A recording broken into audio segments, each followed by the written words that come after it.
Whatever it takes to move yourself from obscurity into significance. Therefore, I look at you today and I want to ask a question.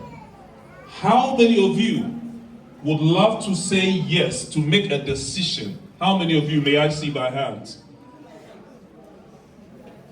would love to make, because that decision is not just because you're joining Yes Global.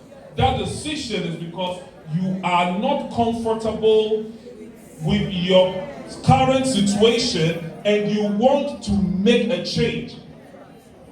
All that you need to know is Yes Global is just a vehicle that is going to transport you.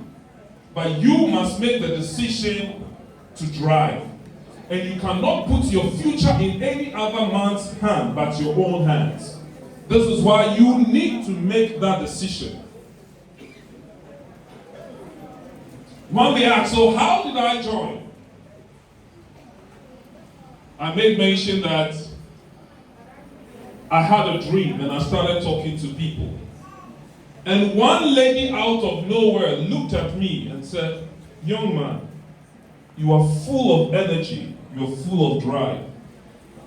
I'll sponsor you to join this business."